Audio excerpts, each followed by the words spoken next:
Hello and welcome back to Let's Play Tyranny with me, Bring It On. Now let's talk to Graven Ashe, a Fatebinder. No one in recent history has reached the pinnacle of a spire, yet you step to the top as if they were intended for your occupation. What do you have to say for yourself?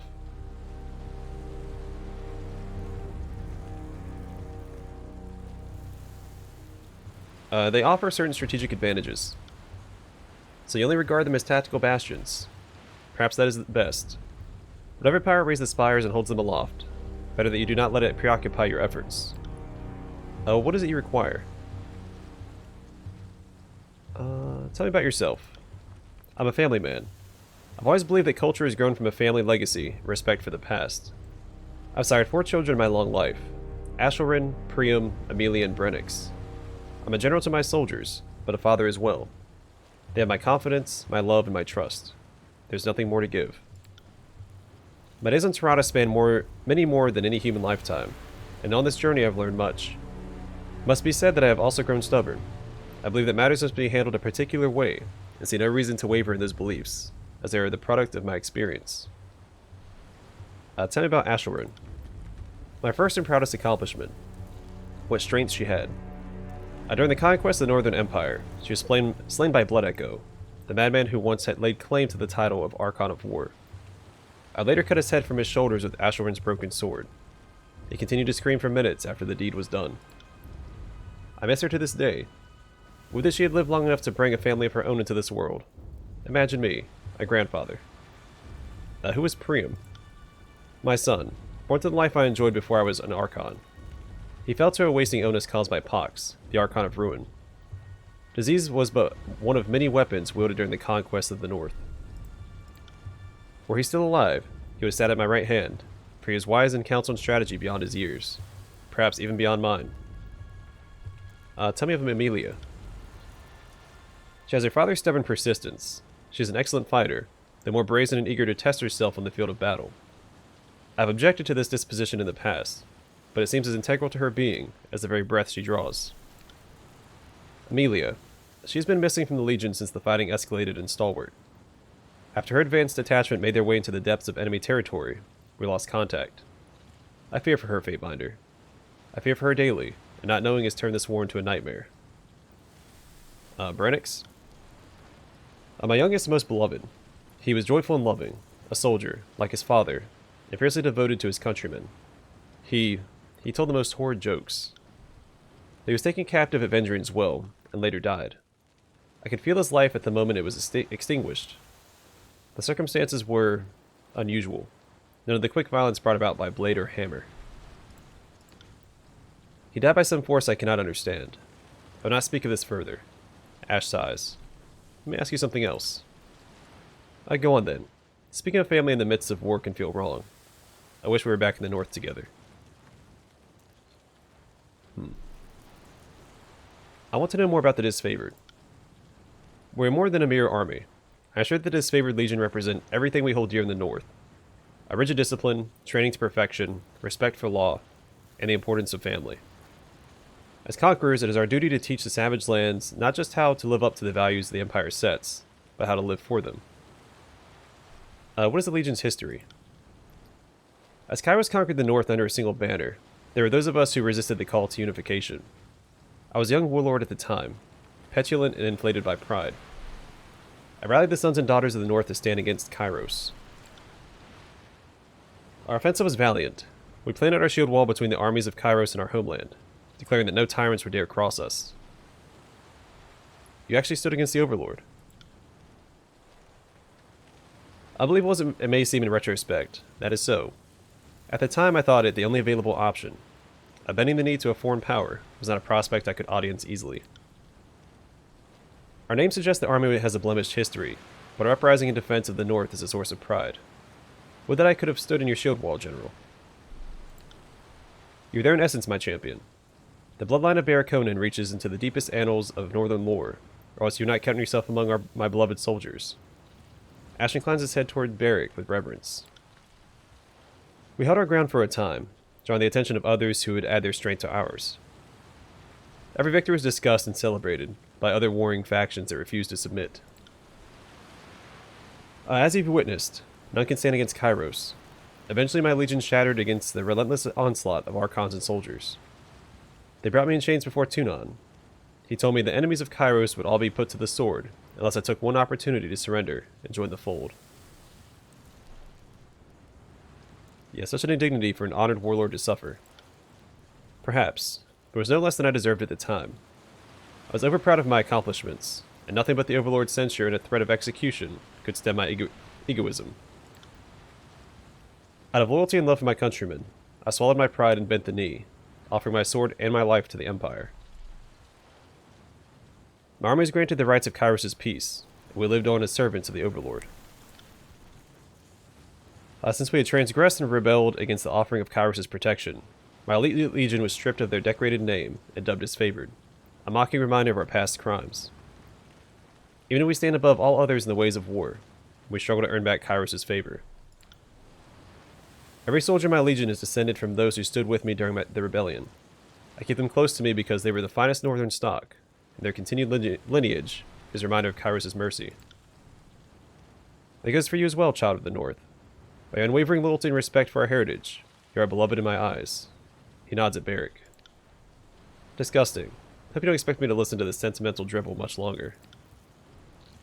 You sound jealous, Verse. Maybe you just don't know how it feels to be favored by an Archon. Nor would I want to.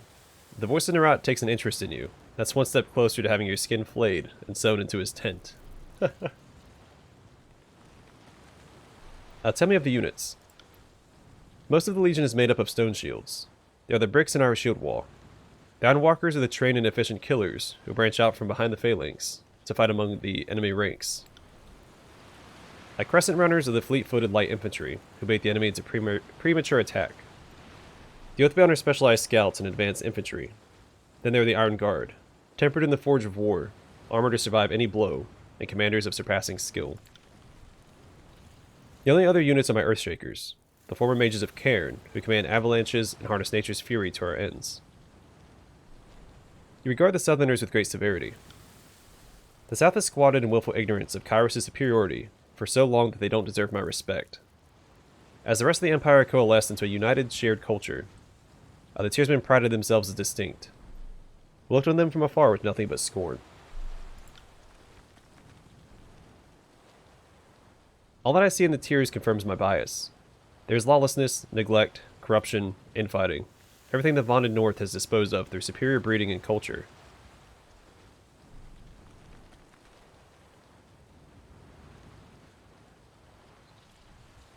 Should I call him out on this? You don't see that as contradictory? You stood up against Kyros after all. Yeah, that's what I figured. That happened centuries ago, during the earliest days of the Northern Conquest. If you think these periods of history can be easily compared, then you are more short-sighted than I could have imagined. I like what you did here, but one of these days we should sit down and discuss how you talk to an Archon. It begins and ends like this. Don't make an Archon angry.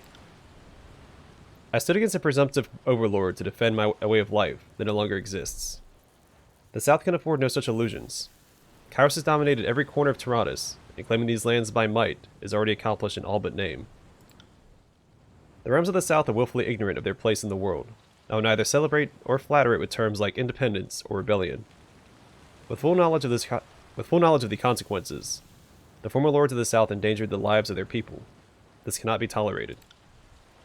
Of course, it's possible that these Tiersmen may come to enjoy all the best of Kyros' offerings, but it will take generations of trial and the long-term eradication of culture as they know it. A worthy pursuit by any standard. Do the disfavored have their own laws? I hold the Legion to a particular set of standards.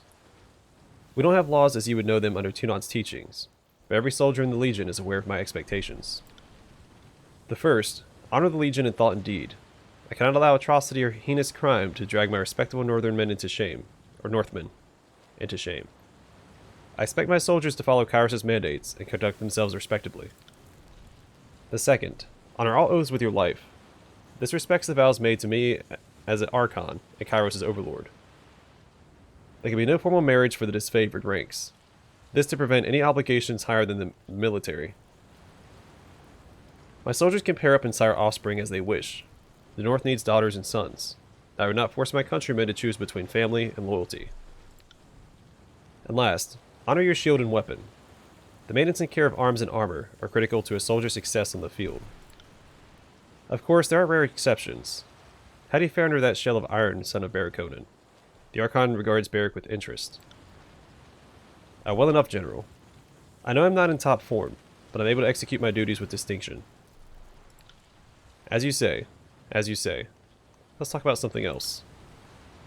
I'm not made for idle chatter, but in this case I will oblige. Tell me about your connection with your soldiers. Every member that is favored is as precious to me as family. Their bloodlines are known and respected, their performance in combat beyond every expectation, and I would go any length in their service.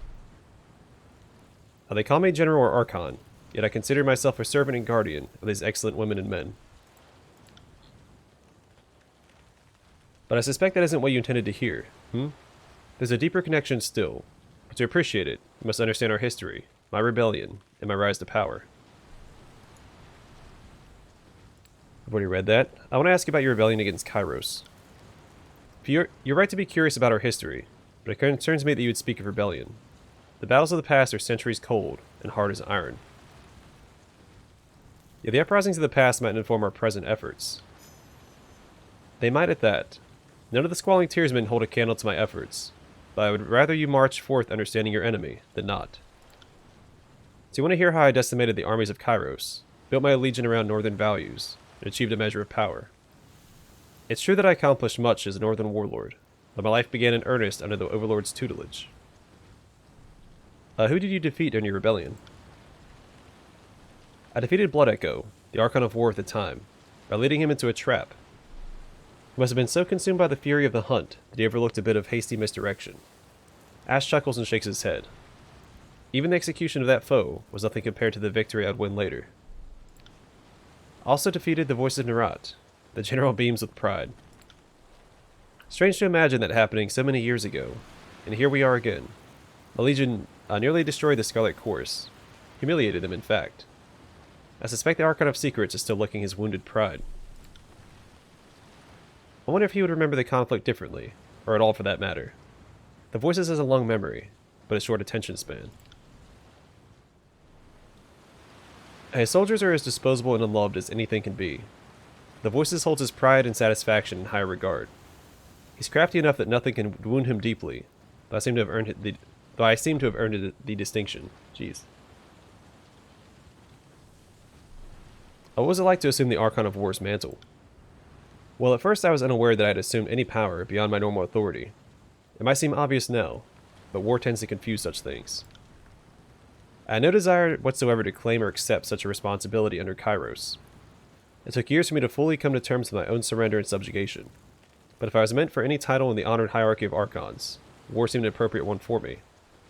In truth, I think myself more as a general and a father. I'll tell you about fighting the Archons. We won many battles against the Archons, though we did the most damage against the Voices of Nerat. He is by no means the only Archon to assault our shield wall. When the Archon of Entropy tarnished our weapons, we fought with wood. When the Archon of Sorrow sapped our fervor, we rallied around songs of the north. I dismantled their offensives, even though I lacked an Archon's education or experience. No doubt this is one of the reasons that Kyros singled me out to join the ranks. And how did he rise to power? The tale is bound to the rebellion itself. I always inspired loyalty and devotion to my soldiers, but as the years wore on, I grew to love them in turn. Every stone shield is as dear to me as a blood relation. I would go to any lengths to see them succeed. As we know all too well, General, Barrack strikes a fierce salute. When we stood tall against Kyros, the women and men of my legion trained harder, marched farther, and endured more than even I had taught them. We were unstoppable. The soldiers credited me this new advantage. I had given them my total commitment, and they felt protected and strengthened by my presence. At first I thought it merely their nature to look to their leader for courage, but nay, they were the first to discover the truth. You mean your Aegis? You clearly paid attention during the conquest. My Aegis, as it came to be called, covers my little soldiers in a protective shroud. They also have 10 times the endurance and coordination of a standard army, and shrug off lethal blows without incident. At first I attributed the performance of my legion to their training and breeding. but soon it became clear that something greater was afoot. I suspect this redoubled Kyros' interest in me. The power of an Archon is something to be nurtured or stamped out in accordance with Tunan's judgment. Now, once the forces of Kyros viewed my influence over the troops as a demonstrable threat, they resolved to put an end to my defiance once and for all. They sent every army they could spare after us, all but sacrificing the Scarlet Chorus in the process. Eventually, as all detractors do, even I fell. And what happened next? They dragged me to Tunan's court in chains. I killed a dozen guards on the journey. If I was to be shackled for the Overlord's delight, I would pay back the indignity in blood. When I knelt before the adjudicator, felt the force of his judging stare. My temper cooled, turning from anger to fear. Tunan offered me the terms of my own sentence. If I walked the path of insubordination, then the lives of my soldiers were forfeit. If I bent the knee to Kyros, an opportunity that would not present itself twice, then I could continue to serve my legion as their Archon. It was a difficult choice, but not so trying that it paralyzed me. My soldiers had not earned such glory to see it all snuffed out before their time. After I made the choice, Tunan invited me to a council of Archons, where my loyalties were affirmed, my place among their numbers sealed in compact with Kyros, or to Kyros. No sooner had I become an Archon to my soldiers, than I became the Overlord's Archon of War. That's a pretty decent promotion, and earned through the display of strength. Odd that he holds the course in such contempt. You already know the rest. My vaunted legion became disfavored. The Archons even forced me to cast off my northern surname. Graven was a joke at my expense, since I buried my pride in the past. I'm a vassal of Kyros now, but the protection of my soldiers is secure. I've guided their family lines across generations, and this favor show no signs of slowing. Alright, enough questions for now. Very well. Would you speak of anything further? Can the connection between you and your soldiers be severed? Barrett quickly turns to face you, but says nothing. Only in death. One bushy eyebrow rises. Why do you ask?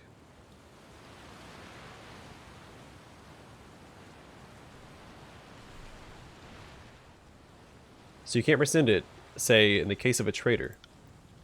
Were a legionnaire to abandon their loyalty to me, survive my subsequent wrath, then likely all bonds would break between us.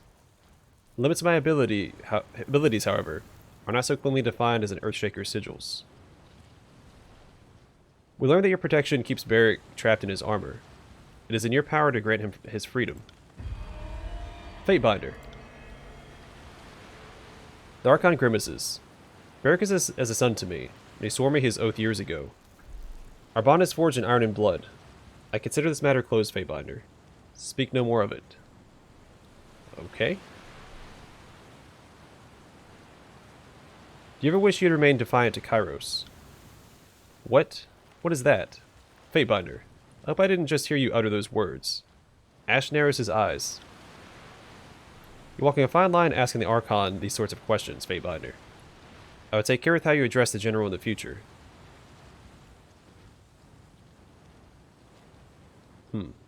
No. Yeah, no, I should have even asked that. That's bordering on heresy here. That's not in my character's nature.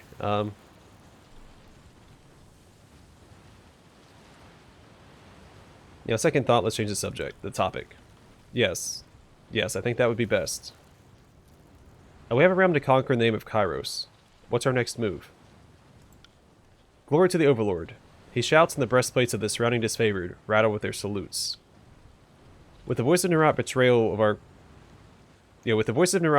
our cause, our mission to control this forsaken peninsula has become all the more dire. We had thought the Vendrian Guard were the final death rattle of this region's defiance. We were wrong. The tears have risen up against Kyros, emboldened by their countrymen.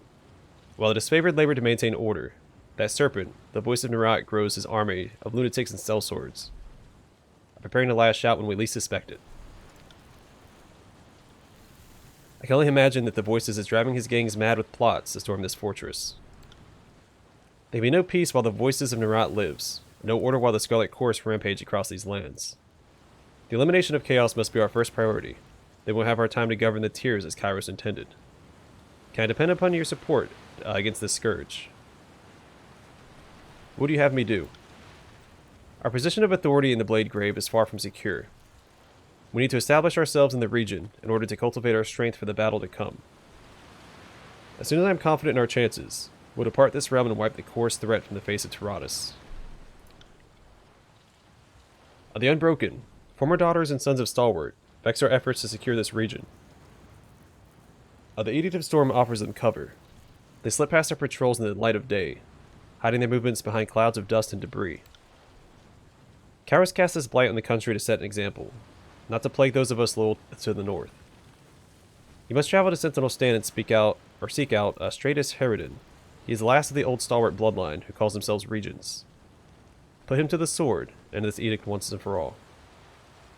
Who is Stratus Herodin? The last of an elder bloodline that ruled Stalwart and maintained its dignity. He's also a filthy coward. During the last battle of Stalwart, he crouched behind the walls of Sentinel Stand, Keep, and refused to meet our forces on the field of battle. Why is he so important to the edict? You should know that better than anyone. Did you not proclaim Kyros' will upon the realm of Stalwart yourself? He would neither surrender nor impel his soldiers to do so. As such, Kyros decreed that storms would ravage the country until the regent was dead. Stratus Herodin was free to kill himself, of course, but he was either too proud or too gutless for the task. And why has no one killed Herodin yet? Because he persists in crouching behind the walls of Sentinel Stand. With the Edict of Storms raging around the Citadel, no one has been able to enter or exit since the last year of the conquest. No bird or missive is left to Windwall either. The Edict is all the proof we have that Herodin still lives. Tell me of the Edict of Storms. Kyros visited this plague upon the people of Stalwart to punish their leader's cowardice. We'd have thought the edict would have been dispelled long ago, but to our dismay, it endures. The rust and debris filling the air is a source of constant irritation, and hampers our ability to conduct this war on our terms. You should consider the subjugation of Stalwart and the ending of this edict tasks of equal importance. Thankfully, your goals are well matched. The persistence of the edict is tied to Herodin's bloodline. Kyros decreed that the storms will continue until the last of the regents is slain. And the regents to end the edict, return to me victorious. I understand what must be done. I'll make for the Blade Grave at once. Find the last regent, kill him, end this Edict of Storms, and staunch the seeping wound of rebellion once and for all. The downfall of the Unbroken and the old regent will send a message throughout the tiers. Our rule is absolute, and dissidence will not be tolerated. Consider it done. There's one final matter to discuss. My daughter went missing in the second year of the conquest. I have reason to believe she is trapped in the fortress of Sentinel Stand. If you can find Amelia, bring her home to me. How do you know she's in Sentinel Stand? It is the one location in all of Stalwart we cannot reach. If her detachment of soldiers is taken captive, she would have been placed beyond my power, no doubt for the southern wretches to use for negotiation. His expression twists with distaste. Tell me about Amelia. She has her father's stubborn persistence. She's an excellent fighter, the more brazen and eager to test herself. We've already read this. Our relationship has endured its challenges. The last several years, I've been a better general to her than a father. Once the war is over, she's restored to the Legion. I hope that we can find it in ourselves to know each other once more. What makes you think she's still alive? We traveled together through this fallen, corrupt land. You're no doubt aware of the aegis I extend to my troops. It is the boon I grant my northerners for loyal service and devotion to our shared cause. As my army feels as my guardianship, I'm keenly aware of them in turn. Their concern, their pain, is my burden to carry as their leader. Amelia is alive. I've woken at night in cold sweats, my bile rising with violence. Jeez. What torment she suffers at the hands of those stalwart animals is a mystery. I only want her restored to heal in the company of the Legion.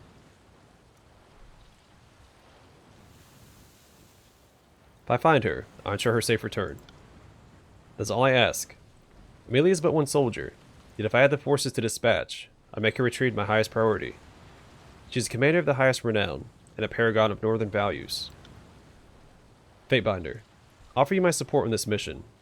The Blade Grave is a place of memory. I'll have many cohorts buried among the ruins, and no small part of myself as well. Could you elaborate? The matter is a sensitive one, but I fear to speak it in the company of the great general, though he doubtless knows it already. Beric attempts to stand tall before Graven Ashe. Speak on, son of Bericonan. Nothing I've seen you accomplish in the field has diminished you in my eyes. I know my soldiers as well as I know myself. Ashe nods with approval. I lost countrymen by the hundreds in the last day of the stalwart campaign. For my troubles, I became fused in this armor. The Blade Grave was the last place I ever felt human. That is all I will say about it now. The last battle of Stalwart was a terrible time, perhaps most of all for you who survived. I mourn those we lost, and recite their names often during the morning drills. We cannot restore their broken bodies to the north, but we can remember them as they were. Is that all? Your manner has changed. Beric stands straighter. For a moment you can't tell if he's going to lash out or crumple into himself. You're prepared for anything. After a long pause, his shoulders sag the slightest bit. My cohort marched on the Sentinel stand to complete a mission. We failed. The walls of the keep defied us, and the last region of Stalwart refused to meet us in battle. The coming of Kyros' edict cut us off from our objective. Because of this, the Blade Grave is also a place of regret. You have much invested in this mission. Of course you can accompany me. I appreciate that, Fatebinder. Graven Ashe is attentive and understanding to each of his troops, and it pleases me to see his example in you. And in you, Armored One. Never forget that I have found you at the mere germination of your potential. You have accomplished much in the ensuing years. Thank you, General. Though it's impossible to tell through his helmet, you assume that Beric is blushing. Your map is already marked with the position of Sentinel Stand. It would take me 100 lifetimes to forget those old walls, or the day the edict shattered our advance. I have further questions for the Archon of War. Ask, Fatebinder. Take care through time. The Unbroken crawl over this territory like ants, unchecked by our northern boot.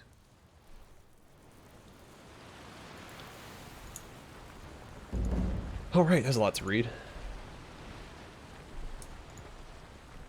Alright, let's get to Sentinel Stand and deal with the Regent.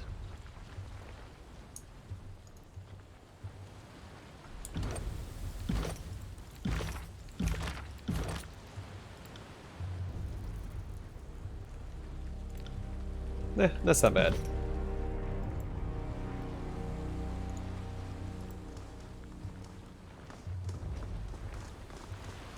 Yeah, actually, you know what? I do want to ask him about this question. I think it is my right as a Fatebinder to ask him to question his loyalty to Kyros.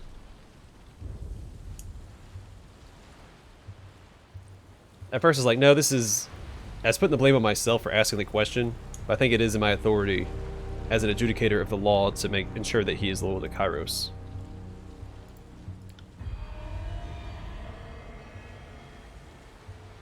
He does not like me having Verse in my party. Whoopsies. I see brought the voice of Nerat spying horde to my doorstep. Lest you think me amused by your irresponsible conduct, know that I am not.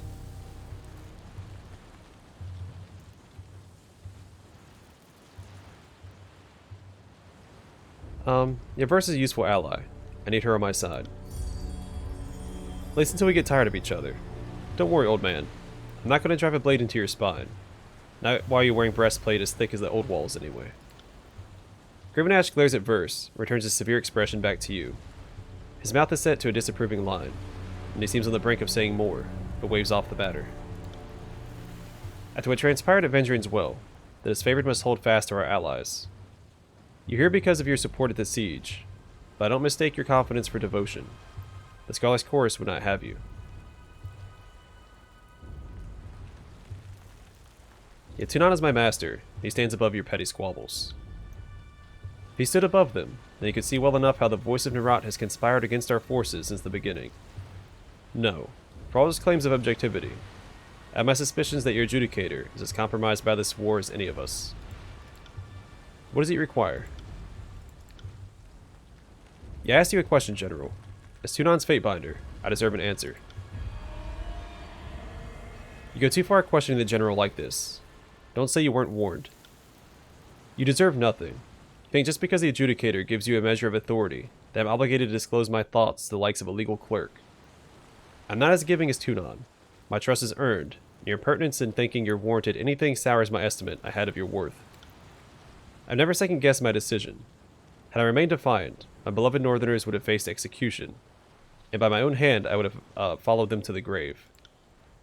The North fell to Kyros. I mourned for the old ways even as I served the Conqueror's will. But over time we rose to become greater than a short-sighted warlord could ever dream. The next time you question my loyalty, remember what I have done in the name of army and country. I'm the Archon of War. If you seek an expert in backstabbing, perhaps you'd be better served in the voice of Nerat's company. I hope we understand each other. Yeah, we're in a civil war. Loyalties are compromised on both sides. Of course you're right. I should have responded so harshly. The forces of Kyros already have blades to each other's throats. You're no doubt more accustomed to rooting out treachery. Except an old man's grudging admission that things are not as they were. Even he has trouble keeping up. I want this war to end, if only so we can return to lives of simple obedience. Our enemies don't make it easy for it. Our enemies don't make it easy for us, do they? He shakes his head and sighs. I should have got favor back when he apologized after I called him out. Come on. Oh, that's a lot of, yeah.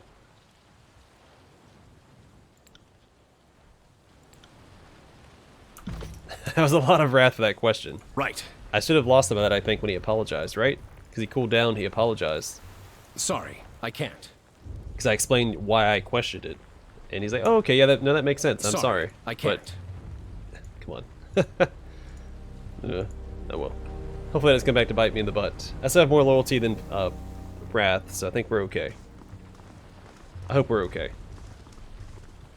I don't know what the repercussions of having loyalty or wrath is. I assume we'll eventually come into conflict with him if our loyalty isn't high enough in comparison to our wrath. Anyway, I'm going to call the episode here. Next one we'll head to Sentinel Stand, I think, or the side quest, actually.